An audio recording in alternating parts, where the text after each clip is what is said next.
Ang Ginoo manaa kaninyo. Ginutlog ikan sa Ebanghelyo sumala ni San Lucas.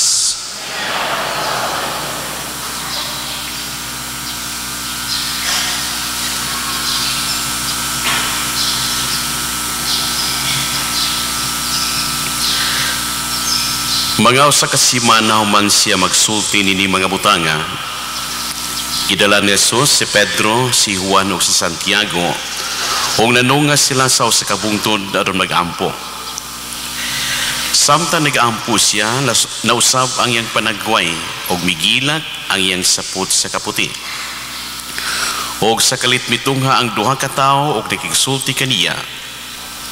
Sila mao si Moises ug si Elias nga mipakita uban sa langitong himaya ug nakigsulti kay Jesus paitungod sa iyang kamatayon dito sa Jerusalem. Naikatulog pag-ayo sa Pedro ang iyang mga kauban apan nahigmata sila ug nakakita sa himayan ni Jesus ug sa duha ka tawo nga nagbarugtupan kaniya. Sa diha nga ang duha ka tawo mobiya na kay Jesus, miingon si Pedro kaniya, magtutudlo, maayo gayud nga ana kita dinhi, magbuhat kami og tulo ka payag. Usa lang kinimo, usa lang kang Moises, ug usa lang kang Elias. Sa tinuray, wala siya makasabot sa iyang gipanulti. Samtang nagsulti pa siya, mitungha ang usa ka panganod ug milandong kanila. Ug nangahadlok ang mga tinunan sa diha nga ang panganod mitpatungod kanila. Unya may tingog ikan sa panganod nga miingon, kini mao nga akong anak nga akong gipili. Pamatia ninyo siya. Sa pagkahanaw na sa tingog si Jesus na lamang ang nahibilin, wala magsaba ang mga tinunan mahitungod ining tanan. O nito higayuna, walay usa ka butang sa ilang nakita nga gisugilo nila kang bisan kinsa. Ang Ebanghelyo sa Ginoo.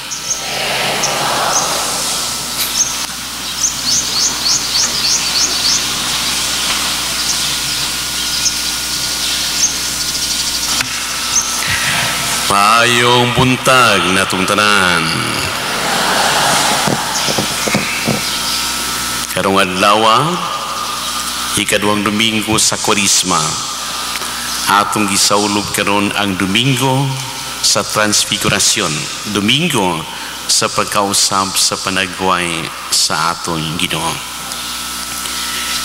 Nindot kayo ang pagsaysay ni San Lucas may tungod ining panghitabo. O doon ay pipila ka mga detalye nga angasap nato nga hinumduman kanunay may tungod ng istorya, may tungod sa pagkausap sa panagway sa atong Ginoo. Nanungas sila ang Ginooban sa tulo ka mga tinunan, si Pedro, si Juan ug si Santiago. Sa usa ka bungton nga ang mga batid sa balang kasulatan nagikausa sa pag-ingon nga kini ang pangalan ni mga bungtod bukid sa Tabor. O niya samtang nag-ampo siya nausab ang iyang panagway. Nausab ang iyang panagway samtang nag-ampo ang Ginoo. Unsang matanga kini sa pagkausab, migilak ang iyang saput sa kaputi. Gani ang mga bersyon sa pagsaysay nini sa ubang mga ebanghelista nagaingon misilak sama sa adlaw ang iyang naong o perting putia sa iyang sapot nga walay si bisan kinsa nga makapaputi sama nini sa kalibutan. Lain usab nga butang uban kaniya mitungha ang duha ka mga tao og nakigsulti kang Hesus, si Moises ug si Elias. O niya sa katapusang bahin nagaisog usab kini nga may tingog nga gikan sa langit nga nikaingon, kini mao nga akong anak nga akong gipili, pamatia ninyo siya. Pagkausap sa panagway sa atong Ginoo, dili ordinaryong paghitabo, usa ka makapangangha nga panghitabo nga nasaksihan sa tulo ka mga tinun-an, Pedro, Santiago, Juan. Ang mga batid sa walang kasulatan nagaingon nga kining maong pagkausab sa panagway sa Ginoo usa kini kapagpariyag sa iyang himaya. Ug alang sa mga tinun-an usa kini kapagpasiuna, pagpatilaw sa himaya sa Ginoo. Pagpatilaw, pagpasiuna, unsa ang himaya sa Ginoo? Unsa may significance ni ining presensya ni Moises ug ni Elias diha sa matay kilid niya? Si Moises o si Elias mo ang katumanan sa mga sinulat o sa mga panagna sa mga propeta nga naghisgot may tungod sa Mesiyas nga kini siya kinahanglan gayud mag-antos, magpakamatay apan human sa kamatayon mabanhaw ang Ginoo. Usa kapag pasiuna sa himaya sa Ginoo o kininatilawan nining tulo ka mga tinun-an apan usab kubutang diha sa ilang pagsinati o pakita sa kausaban sa panagway sa Ginoo. Pagkausab siyang panagway adunay nagpahipoy usab nining mensahe. Ang Ginoo dili mahimong makaangkon sa iyang himaya kung siya dili muagig mga kasakitan. Walay bukid sa Tabor kung ang Ginoo dili muagi sa bukid sa Kalbaryo. Walay pagkabanhaw kung walay kamatayon. Walay Domingo de Gloria kung walay Biyernes Santo. O ingon sa nini ang kinabuhi sa tao. Aduna gayo kita mga kasakitan, aduna gayo kita mga pag-antos. Gani imatot patos mga tiguwang. Ngano ba ko sa kabata siyang paghimog sa muhilak man. Kaya lagi ubahan sa iyang pagkatao, aduna siya kaluha, mga kasakitan, mga pag-antos nining kinabuhi.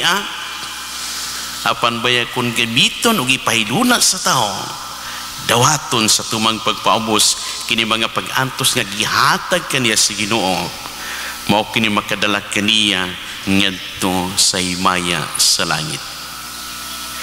Unya mas nindot, mas lamian, mas makahuluganon ang usa ka kadaugan kung ang tao miagig mga kasakitan, mga pag-antos.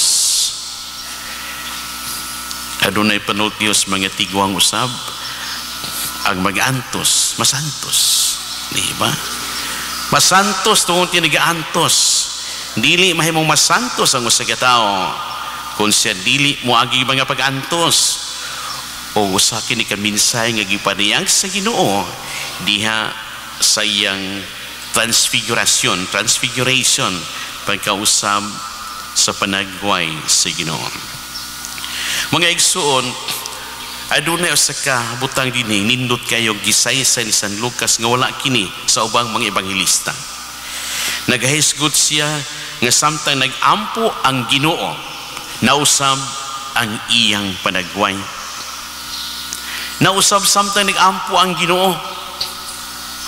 Unya sa katapusang bahan sa itong ebanghelyo, adunay tingog nagaingon, kini mao ang akong anak nga kipili, pamatian ninyo siya.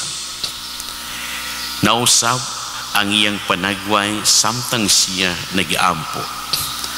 Ang pag-ampo nahimo na gawing kabahin sa atong Ginoo sa iyang kinabuhi. Dili mahimo nga siya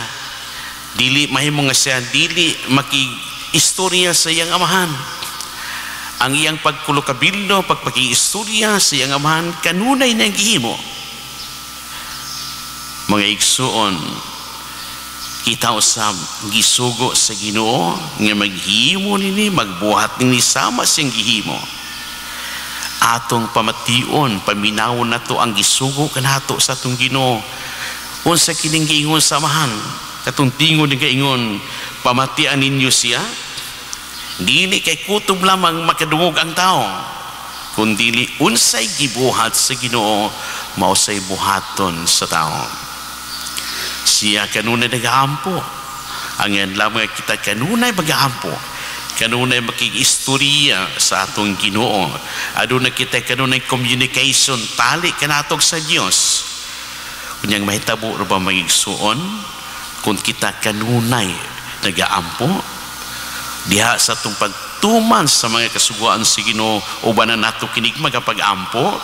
Ang mahitabo adunay mahimong transformation, transfiguration, kausaban sa sulod sa atong kaugalingon, kausaban sa atong kasing-kasing. Unya kanudunay kabag-uhan sa sulod sa atong kaugalingon, kini maong kabag-uhan makita o mapadayag diha sa gawas sa atong pagkatao. Bisan maghiskot kita gnaong sa tao, tanawar tong mga tao nga puno sa Espiritu Santo, tanawar tong mga tao nga perting buotana, kanunay nag-aampon niya, makita gyud nato nga sila kanunay nakiistorya sa Ginoo, di ba kanunay malipayon, unya saya kayong panagway, buhi kanunay, unyang iya mga buhat kanunay nasubay sa kabubuton sa Ginoo, kinigikalipay sa matag usa nga nakakita o nakasaksi sa iyang mga gibuhat.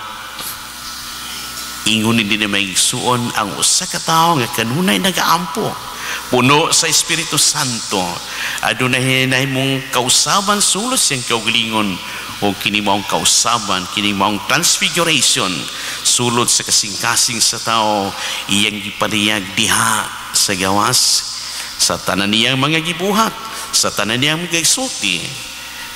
Mao day kini ang mahitabo sa usa ka tawo nga kanunay nagaampo o kanunay namati sa mga pulong sa atong Ginoo o nagtuma dinhi diha sa iyang kinabuhi.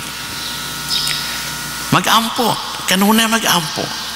Di ba usa maglis mga dagkon atong mga tulumanon, labi na ning panahon sa Kwaresma, pag-ampo.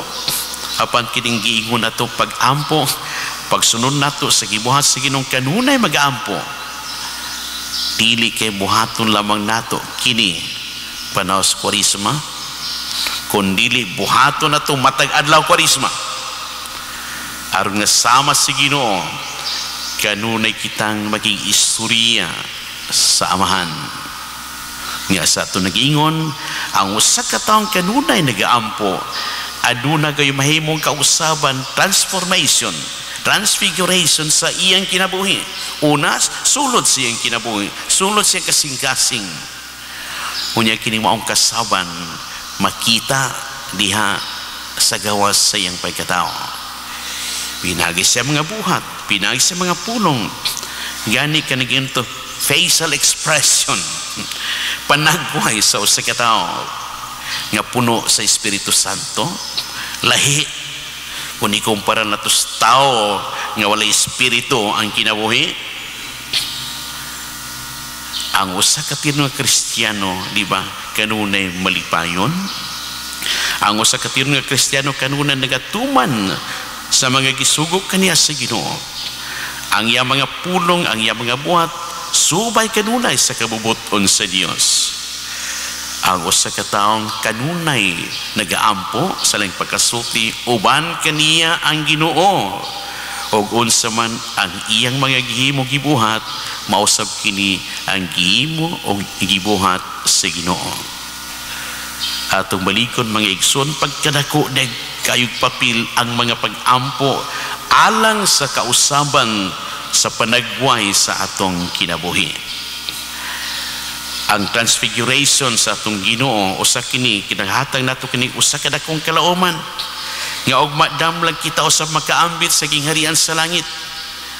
Apan kini maong gingharian sa langit nga ating ipangandoy, maangkon lamang kini kung kita samtang ania pa dining kalibutan nakabatunog nakaambit na din atong giingon transfiguration, transformation, kausaban sa atong kinabuhi.